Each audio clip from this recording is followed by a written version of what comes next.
दोस्तों एनएससी की रिपोर्ट के हिसाब से 90% लोग मार्केट में नुकसान करते थे। इसको देखते हुए सेबी ने एक कमेटी बनाई और उन्होंने उनसे एक सजेशंस मांगा कि आप सजेशंस दीजिए कि किस तरह से हम एफ&ओ ट्रेडिंग पे कंट्रोल कर सकते हैं ताकि लोगों का ज्यादा नुकसान हो रहा है तो ये लोग मार्केट से बच सकें। तो दोस्तों उस कमेटी की एक रिपोर्ट सामने निकल के आती है और उसमें बताया जाता है कि जो सेबी है वो क्या करने वाले, जैसे अभी ऑप्शंस में अगर हम ट्रेडिंग कर रहे हैं यहाँ पे एक लोट पे जो मार्जिन रहता था वो 5 लाख के आसपास रहता था, तो उसको ये बढ़ा के लगभग 20 से 25 लाख करने का सोच रहे हैं। यानी कि यहाँ पे अगर आप मार्जिन में देखें तो 5 गुना से ज्यादा की बढ़ोतरी करने के बारे में यहाँ पे सेबी का प्लान है। उसके साथ ही सेबी यहाँ पे क्या करना चाह रहे हैं कि लॉट साइज में भी बढ़ोतरी करना चाह रहे हैं। यानी कि अभी आप देखेंगे कि हाल ही में कितने ज्यादा लॉट साइज कम हुए, आप निफ्टी में देखेंगे, बैंक निफ्टी में देखेंगे, फाइनेंस निफ्टी में, तो सभी में सेबी ने क्या किया, यहाँ पे सभी के लॉट साइज को रिड्यूस किया। लेकिन यहाँ पे आप दूसरी साइड ही आप देखिए कि जस्ट उसके बाद ही अभी 2-4 महीने हुए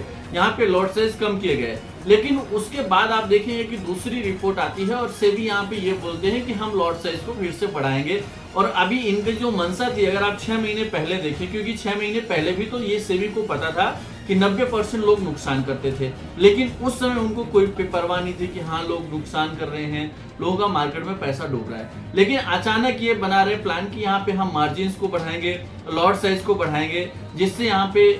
देखें तो मतलब कंट्रोल कर सके कि ज्यादातर लोग यहाँ पे ऑप्शंस मार्केट में पार्टिसिपेट ना कर सके। वहीं पे दोस्तों दूसरी साइड अगर देखा जाए तो इनका जो मतलब अगर ये मार्जिन को बढ़ाते हैं तो इससे क्या होगा कि जो छोटे ट्रेडर्स हैं, क्योंकि जो बड़े ट्रेडर्स हैं उनको तो हो सकता है कि 10 लॉट कर रहे थे तो 10 की जगह 5 करेंगे, मार्जिन बढ़ जाएगा, या 4 करेंगे। लेकिन जो छोटे ट्रेडर हैं 10,000 20,000 रुपए के से वहां पे निवेश करते थे, वहां पे उनको सबसे ज्यादा आप देखेंगे कि असर देखने को मिलेगा। और उसके साथ ही बहुत सारे लोग ऐसे भी होते हैं जिनके पास स्किल तो होती है लेकिन कैपिटल इतना ज्यादा नहीं होता। अब जिनके पास स्किल है लेकिन कैपिटल नहीं है, उनको आप मार्केट से बाहर कर देंगे, केवल यहाँ पे बड़े प्लेयर्स ही ट्रेडिंग कर पाएंगे। तो मुझे लगता है कि ये जो तरीका है कि मार्जिन बहुत ज्यादा बढ़ा दो जिससे छोटे जो इन्वेस्टर्स हैं, छोटे जो ट्रेडर हैं वो पार्टिसिपेट ना कर पाए, तो मुझे लगता है कि ये चीज गलत है। अगर आप यहाँ पे कुछ रेगुलेशंस लगाना ही चाह रहे हैं तो आप यहाँ पे कोई ऐसा एक क्राइटेरिया बनाइए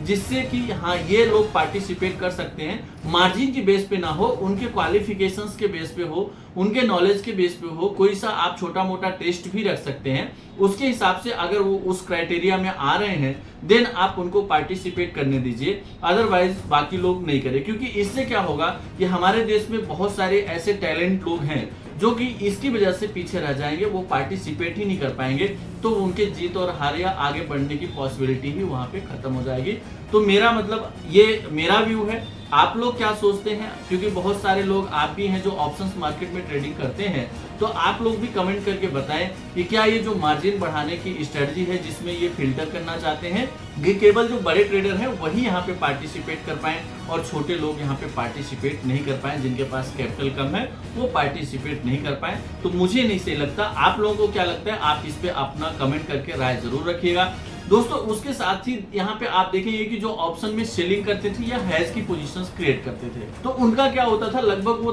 30-35 हजार रुपए में एक लॉट बाय और सेल करके हैज की पोजीशंस बना लेते थे। लेकिन अब क्या होगा कि उनका जो मार्जिन है वो 5 गुना बढ़ जाएगा, यानी कि लगभग जहाँ पे उनको 30-35 हजार रुपए पे करना पड़ता था, अब वहां पे 1,25,000 से 1.5 लाख रुपए तक उनको पे करना पड़ सकता है। तो वहां पे जो ऑप्शन सेलिंग करते थे उनको भी एक तरह से देखें तो यहाँ पे उनको भी सामने दिक्कत उनको फेस करनी पड़ेगी। उसके साथ ही आप देखें तो यहाँ पे अभी दूसरा जो इनका प्लान चल रहा है, यहाँ पे जो कॉन्ट्रैक्ट एक्सपायरी होती थी, अभी आप देखेंगे कि पहले मंथली एक्सपायरी होती थी निफ्टी बैंक निफ्टी में, लेकिन उस मंथली एक्सपायरी को हटा के इनने थर्सडे को हर गुरुवार को रख दिया। अब उसमें भी आप देखेंगे गुरुवार को रखने के बाद फिर अलग अलग कर दिए, निफ्टी की जो है बैंक निफ्टी की बुधवार को होगी, निफ्टी की गुरुवार को होगी, वहीं पे सेंसेक्स की शुक्रवार को होगी, यानी ये अलग अलग, यानी पूरे वीक यानी 5 ट्रेडिंग सेशन होते हैं और 5 दिन यहाँ पे एक्सपायरी रखा। तो पहले मतलब सेबी को ऐसा लगता था कि नहीं वॉल्यूम बढ़ाने की जरूरत है,